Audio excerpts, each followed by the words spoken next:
So just want to kind of bring you guys up to kind of like what happened yesterday and everything. So over the past couple of days, about a week and a half now, the car's just been making this really weird sound when you push in and are trying to shift between gears. And so we didn't really think anything of it. We were going to try to get it fixed while we were here in the Cincinnati area. And we didn't think it was that big of a deal, but we knew we really wanted to get it fixed. And so we were just out and about in downtown Cincinnati, going to a couple of different coffee shops, and we were driving up a hill, stopped at a red light, and Hannah couldn't get the shift to move at all. The shifts, like the actual clutch, just wouldn't move. So after a while, we were like praying over the car, and we finally got it to go, and we got to a parking lot and everything.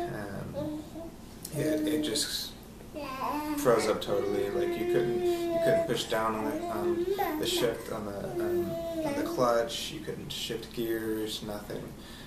So after I tried working on it for about an hour and a half, trying to do what I could, I was getting kind of just stressed, anxiety, and just fearful. Like, okay, what's going on, God? Like, what's the reasoning behind this? And God, it has kind of a sick sense of humor. So I called Geico, and the lady on the phone picks up the phone, and she goes, "Hello, this is Angel." And I'm like, really? Awesome. And so we get a tow truck out there, and while the tow truck is getting hooked up to the car, I take Hannah and Teagan down to a ice cream shop to wait for some friends of ours to pick her up and everything. So I went with the tow truck guy, and his name was Jerry, the tow truck guy. And so we were just driving along, and I was, kind of telling my story, telling them kind of what we're doing and everything. He drives like 3 or 4 blocks out of the way, stops at a coffee shop, and is just explaining to me like how the coffee shop got going and why he likes it and all kinds of stuff, and just really excited for what we were doing. So we get to Firestone, and the Firestone just can't. They don't know how to work on the clutch and the type of transmission that I have in my car. And so before I had even gone back out to tell him that we need to get the car hooked back up and take it to a different transmission shop, he had already contacted his boss and was already trying to find a cheaper transmission place for us to get it fixed. And so he found a place, and we were heading over there, and he's just really just opening up, just getting really real and raw, and it was just really awesome to see. And so get the car into the shop, and I'm hearing about his dreams and his passions of traveling and really just what he wants out of life and what he wants as a person and stuff. And so I left Jerry, and I went to go wait at McDonald's because I just wanted to preferred to wait at McDonald's than to wait at the transmission shop, because I didn't know when Hannah was going to be able to pick me up. And so while I'm at McDonald's, Hannah was actually at the ice cream shop, and just randomly, like, the ice cream guys were like, "Oh, we want to give this to Teagan." And so Teagan, just there with her bear and hanging out and everything, just out of nowhere they want to give it to her. Just super cute. And so while I go into McDonald's, I go to order, and they're like, "Oh, we want to get you, we're going to give you free coffee." I was like, "What, really?" They're like, "Yeah, like I just feel like I want to give you free coffee." Okay. And so I sit down, and my phone is almost dead, so I'm like, I can't do anything on the phone. So the only thing I had with me was my Bible. So God was like, "Okay, open up to Job," and I was like, "Oh no, here we go." And so He had me open up to Job 4. So Job 4:2-6 says, If one ventures a word with you, will you be impatient? Yet who can keep from speaking? Behold, you have instructed many, and you have strengthened the weak hands. Your words have upheld him who was stumbling, and you have made firm the feeble knees. But now it has come to you, and you are impatient? It touches you, and you are dismayed? Is not your fear of God your confidence, and the integrity of your ways your hope? And so it just really just crushed me. I mean, I started kind of tearing up, and I was there, just sitting down at McDonald's, and then, he was giving me, John 14, where it talks about, I am the way, the truth, and the life, and, so I was just being wrecked there. And this homeless guy comes in, and I see him go around to the chairs behind me, the table behind me, and I see him just counting his ones. He's, got just a small handful of dollar bills. And so I hear God say, he's like, you got to go buy him food. I'm like, God, do you understand?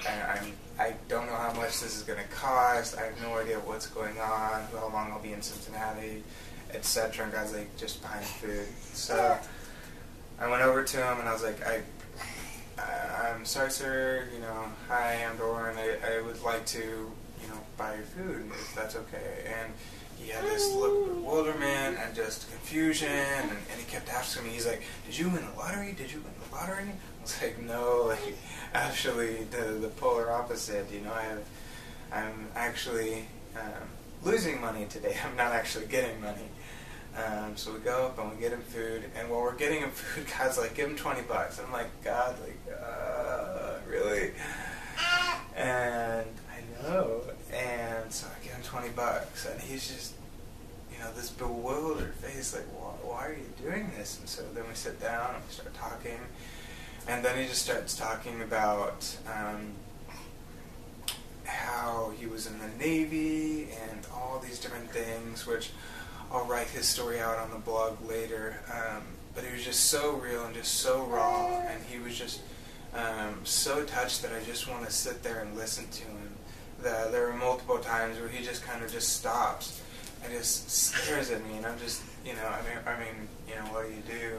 I tried looking around, but then you look back and he's just staring at me, and just these almost proud, tearful eyes. Like I could almost have this sense, that was God looking at me like his son, just this proud, I'm just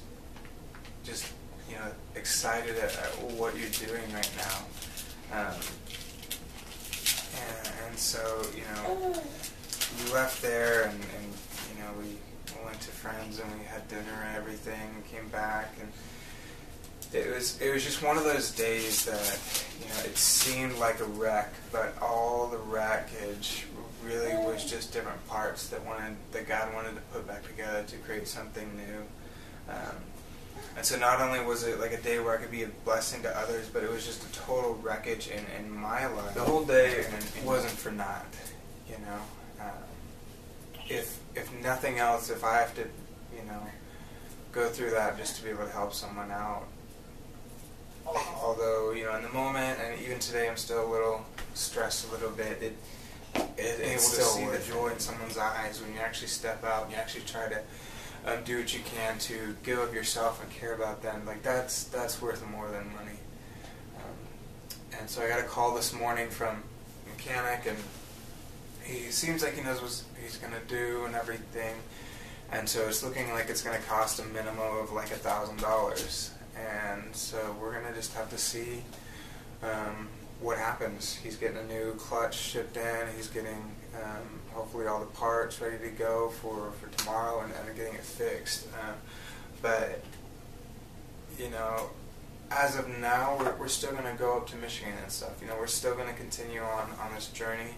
I don't feel like I want to turn back. I feel like if this is happening, if God's got to slow us down, and if it's going to, cost us something to, really listen to His voice, then, maybe that's what needs to happen. Maybe, we need to get out of our comfort zone. Yesterday I was overwhelmingly out of my comfort zone. And so I ask you just, you know, over the next couple of days as he's working on it, that, you know, we would be able to raise them money. I mean, we have a tiny bit of savings that we'll be able to use, but that leaves us, you know, pretty much strapped on, you know, cash and for the rest of the trip and everything. But, you know, we're still going to go on. We're still going to keep going. You know, this isn't a deterrent. This is actually just a speed bump before the accelerator. You know, so this is just slowing us down so we can rest for a minute before we really get going. And we know that's really what God's doing, and God's really, you know, just really showing us, you know, what He wants us to do, how He wants us to act, and just really stepping out and just hearing people where they're at, hearing their stories.